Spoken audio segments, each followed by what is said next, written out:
Oke. Ya, Cakra. Buka dulu berarti Bang ya. Ya. Jangan terbang nian. Biasa ya. Slow, tarik nafas, buang.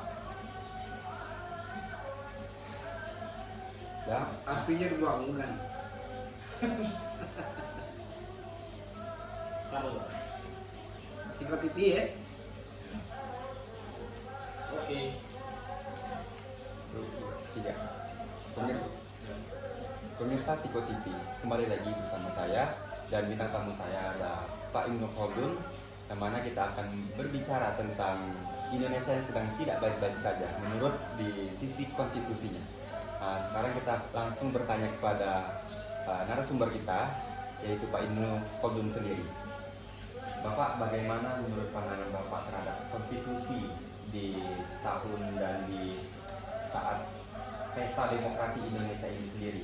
Pandangan Bapak dan sudut pandang akademisi hukum sendiri itu bagaimana, Pak? Baik, kita kembali ke pengertian pemilu dulu ya. Pemilu ini kan adalah proses demokrasi, di mana rakyat memilih secara langsung wakil atau pemimpin mereka ya. Artinya pemilu ini juga kan diatur sebagaimana ketentuan Undang-Undang Nomor 7 Tahun 2017 tentang pemilihan umum. Artinya segala mekanisme itu diatur dalam ketentuan Undang-Undang. Nah, bagaimana kaitan dengan kondisi yang saat ini ya? Saat ini Indonesia dalam tidak baik-baik saja. Nah, terbukti dari beberapa guru besar, akademisi, kemudian beberapa praktisi hukum juga menyampaikan sikap ya terhadap kondisi pemilihan umum 2024 ini. Memang kalau kita perhatikan mulai dari proses syarat dari calon presiden maupun calon wakil presiden kan diatur di pasal 169 huruf Q Undang-Undang Nomor 7 Tahun 2017 ya. Nah, di situ menyatakan bahwa batas usia calon presiden atau wakil presiden itu minimal 40 tahun. Nah, kemudian adanya putusan Mahkamah Konstitusi yang menyatakan boleh di bawah usia 40 tahun, kemudian ya yang terpenting dia pernah menjabat kepala daerah atau bupati. Nah, tentunya putusan Mahkamah Konstitusi ini kan melabak dari undang-undang ya kan. Artinya undang-undang menyatakan minimal 40 tahun, kemudian putusan boleh gitu di bawah usia 40 tahun. Artinya ini kontradiktif. Nah, lazimnya putusan Mahkamah Konstitusi itu tidak berlaku serta-merta. Itu loh. Artinya begitu putusan langsung berlaku, enggak. Bukan begitu loh. Nah, tapi KPU sendiri begitu putusan mereka langsung menerima pencalonan dari saudara Gibran ini kan, yang notabene belum berusia 40 tahun. Nah, ini menjadi kontradiktif dan ini merupakan kalau menurut dari kaca hukum adalah pelanggaran dari konstitusi. Karena putusan Mahkamah Konstitusi adalah memberi waktu kepada pemerintah untuk merubah undang-undang yang bertentangan dengan undang-undang dasar. Itu artinya pemerintah diberi waktu untuk merevisi undang-undang tersebut. Nah, tapi kan ini kan tidak dilaksanakan. Pertama di situ. Nah, bukti dari putusan Mahkamah Konstitusi nomor 90 itu kan diuji lagi oleh MKMK, ya kan? Nah, di mana MKMK memutuskan bahwa para hakim melakukan pelanggaran kode etik berat. Nah, artinya apa yang menjadi putusan dari putusan Mahkamah Konstitusi nomor 90 ini bertentangan dengan norma-norma hukum, dan bukti para hakimnya dijatuhkan vonis pelanggaran kode etik berat. Nah, itu satu. Artinya di sini sudah catat formal, ya kan? Sudah catat formal. Kemudian adanya putusan dari DKPP, KPU yang menyatakan bahwa Ketua KPU beserta anggotanya telah melakukan pelanggaran berat. Artinya ada 2 poin di sini. Pertama, putusan MK yang menyatakan syarat pencalonan itu adalah tidak sah, ya. Kemudian hakim konstitusinya dinyatakan melakukan pelanggaran berat, etik pada etik berat. Nah, kemudian dari sisi penyelenggara KPU, DKPP menyatakan Hashim Asyari dan anggota komisioner KPU lainnya melakukan pelanggaran berat. Artinya dengan menerima Gibran yang notabene di bawah umur 40 tahun sebagai wakil presiden, ini adalah cacat. Itu menurut kacamata hukum. Nah, jadi wajar ketika banyaknya pelanggaran-pelanggaran hukum, para guru besar, kemudian para akademisi, kemudian para aktivis dan pegiat hukum menyatakan sikap terhadap demokrasi yang cacat formal ini, menyatakan sikap bahwa menolak intinya mereka menolak dengan apa yang dilakukan oleh KPU sekarang ini. Betul. Nah, kemudian tidak hanya itu, kan banyak praktek-praktek yang dilakukan oleh penguasa, ya, seperti pemberian bansos, ya. Nah, bansos ini kan adalah bantuan sosial yang sumber dananya adalah dari APBN, iya kan? Iya. Nah, mekanisme pemberian bansos lazimnya itu dilakukan di tingkat lurah atau desa atau RT sesuai dengan data-data yang diajukan oleh RT. Nah, sistem ini tidak dilaksanakan. Realitanya pemerintah, presiden beserta perangkatnya, menteri-menteri membagikan secara langsung.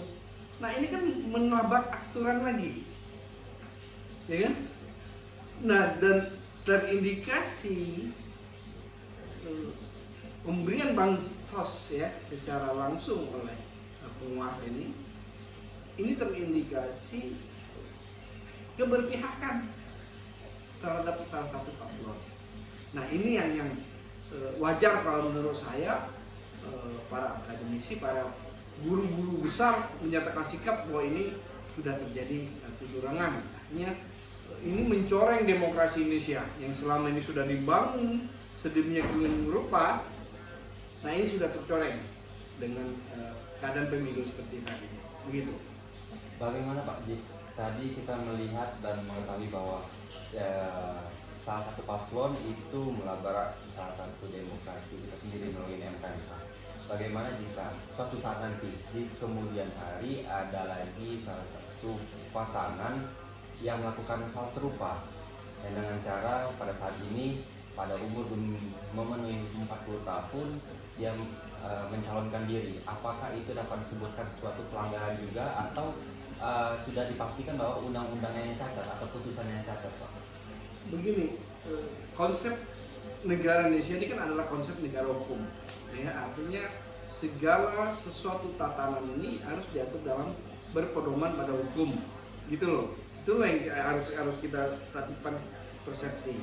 Nah, artinya apa yang saya bilang tadi, untuk persyaratan kan sudah diatur di pasal 169 huruf Q Undang-Undang Nomor 7 Tahun 2017 tentang pemilu. Ada persyaratan yang diatur dalam itu. Nah, seharusnya kalau kita memang beranjak pada hukum, ya, pencalonan yang usianya di bawah syarat yang ditentukan seharusnya tidak diterima. Itu berarti dapat diartikan bahwa putusan MK ini seharusnya tidak dilanjutkan kembali, ya Pak? tidak, seharusnya tidak. Kan saya bilang tadi, putusan MK ini tidak berlaku seketika. Nah, ini saya contohkan, saya analogikan.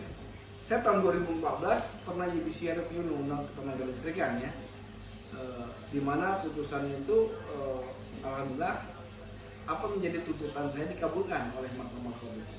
Nah, di dalam putusan tersebut menyatakan bahwa memberikan kesempatan waktu 2 tahun kepada pemerintah untuk merevisi sebagaimana putusan, akhir putusan. Ingat loh, artinya putusan MK itu tidak berlaku seketika itu. Putusan MK itu dapat diberlakukan setelah dia ada direvisi. Dulu contoh. Kemudian yang dapat kita jadikan contoh, ya kan? Baru-baru ini undang-undang Omnibus Law kan dihapus, dibatalkan oleh MK, ya kan? Artinya kan pemerintah merevisi, ya, merevisi dari undang-undang Omnibus Law kan diberi waktu selama 2 tahun. Nah, kemudian banyak hal, contoh putusan Mahkamah Konstitusi yang tidak serta-merta langsung dapat diberlakukan. Gitu. Dan jelas putusan Mahkamah Konstitusi nomor 90 ini syarat dengan kepentingan kelompok. Syarat dengan kepentingan kelompok. Terbukti beberapa hakim Mahkamah Konstitusi menyatakan dissenting opinion, artinya tidak sependapat dengan putusan yang sudah ditetapkan oleh Ketua MK. 50-50.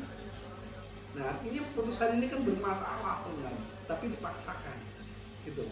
Apa yang dapat kita lakukan Pak sebagai akademisi hukum, praktisi hukum dan yang mengerti hukum terhadap putusan MK ini Pak, yang mana kita ketahui bahwa MK itu bersifat final putusannya?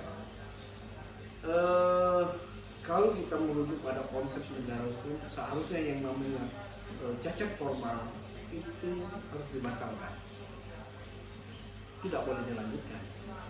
Itu kalau kita memang konsisten pada konsep negara hukum, itu harus batal gitu. Kalau batal demi hukum itu di kemudian hari kita usahakan untuk membatalkannya atau segera, sedangkan sendiri pesta demokrasi itu tinggal hitungan hari Pak. Nah, disinilah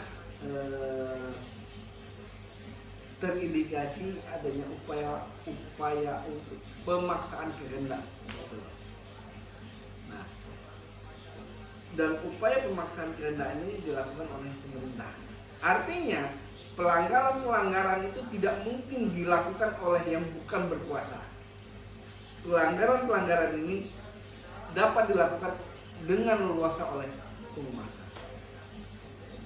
Baik, bagaimana selanjutnya jika pandangan akademisi hukum sendiri terhadap atau mengambil sikap terhadap polemik yang sudah terjadi pada saat ini Pak?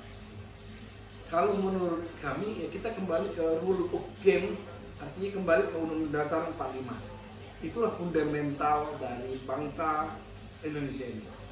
Artinya merujuk pada Undang-Undang Amandemen Undang-Undang Dasar 45 dan Pancasila. Artinya ayo kita sama-sama sebagai warga negara hukum yang berlandaskan hukum, ayo kita sama-sama tunduk dan patuh pada aturan hukum yang berlaku. Artinya ketika itu dijalankan sesuai dengan real, saya pikir pemilu dapat dilaksanakan damai, jujur, adil dan martabat. Saya pikir itu. Tapi ketika ada aturan-aturan yang gelabah, ini kemungkinan besar akan menjadi suatu masalah besar bagi bangsa Indonesia. Baik pemirsa Psikotivis, kita sudah mendengarkan masalah-masalah atau Indonesia yang sedang tidak baik-baik saja dari sisi hukum dan konstitusinya sendiri. Sekian dari saya bersama Pak Ibnu Khaldun, kami mundur diri. Anda enggak himbauan lah. Himbauan. Nambah himbauan. Sama himbauannya.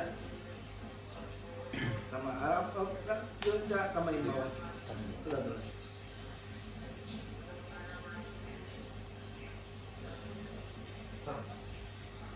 Himbauan kemana? Membawa ke masyarakat lah. Oh iya, arahan ya Pak. Ya.